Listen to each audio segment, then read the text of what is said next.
Welcome to the Deep Dive. Today we're taking a fascinating look into the gaming world, specifically the resurrection of an MMORPG called Thang Global.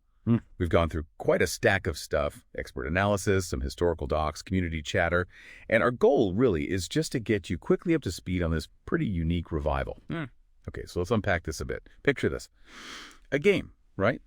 Launched way back in 2005. It's had, well, a pretty tumultuous life, shutting down, getting revived, but like with what players call minimal effort, generally struggling. But now it's back. And a new company is actually betting big on its future. So you might be asking, okay, why this game?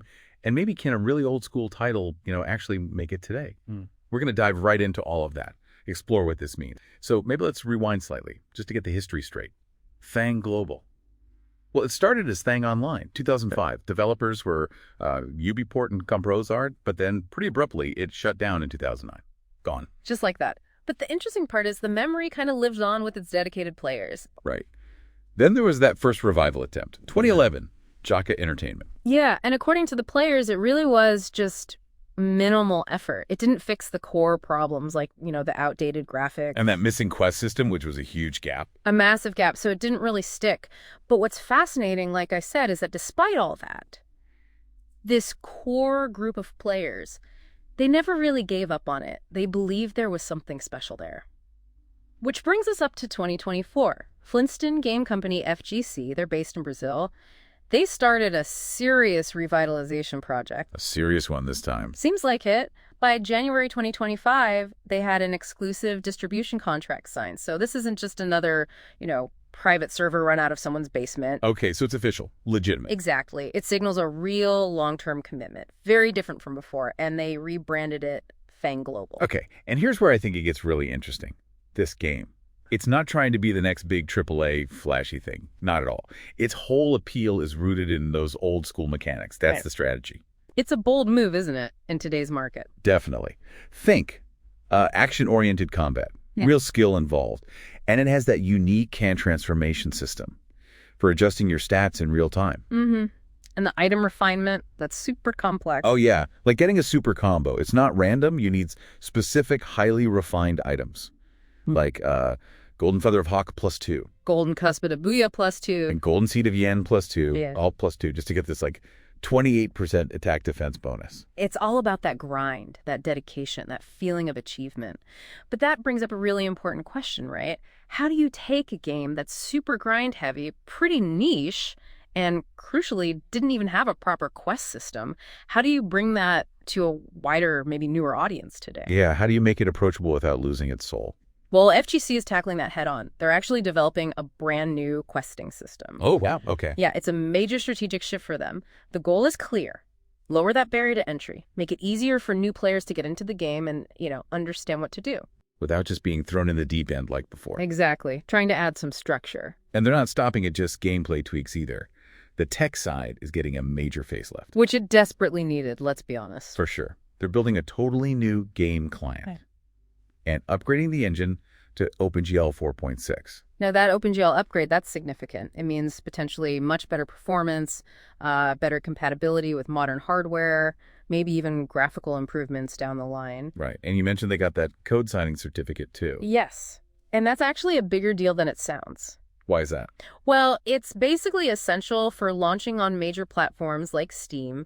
It verifies the game's publisher, ensures the software hasn't been tampered with. It builds trust. So no scary unknown publisher warnings when you try to install it. Precisely. It's a key step for legitimacy, especially for that planned Steam launch. And if you look at the sort of results so far, their efforts are already showing some promise. Back in February, they apparently hit a new player record for simultaneous online players. Oh, really? Even before Steam? Yeah. It was enough that they had to quickly upgrade their infrastructure. They moved to a brand new dedicated server. Okay, so they're not just talking the talk, they're reacting to actual growth. Right. They're preparing for it, not just hoping it happens. That's a good sign for stability. And the business model.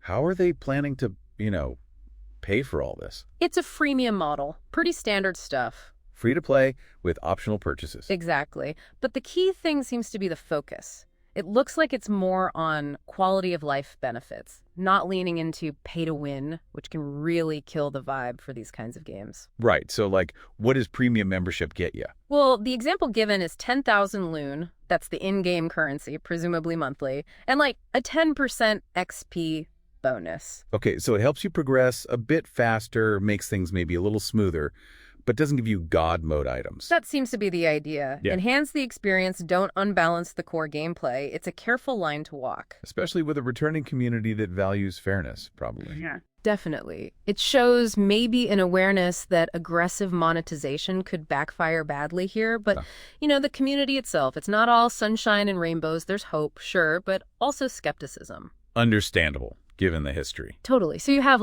one active player, Bella913, who's praising FGC's improvements, really positive, but then you have another player, Tiller, kind of jokingly asking if Bella913 is the only one in the world playing this game. Oof.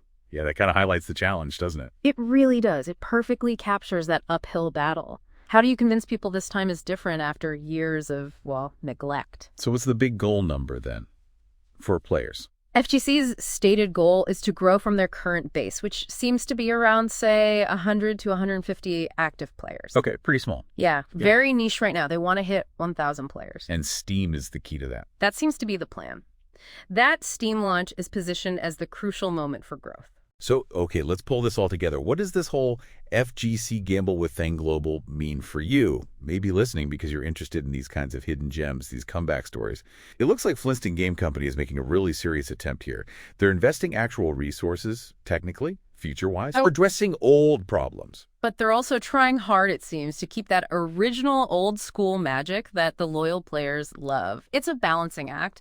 Ultimately, I think the success of this whole venture, this revival we've dived into, it really hangs on that Steam launch. Can they convert that initial curiosity, that nostalgia factor, into something sustainable, something profitable? Can it grow beyond just the die-hard fans? That's the million-dollar question. Or maybe 1,000-player question. Right. And it leaves us with, I think, a really provocative thought to chew on.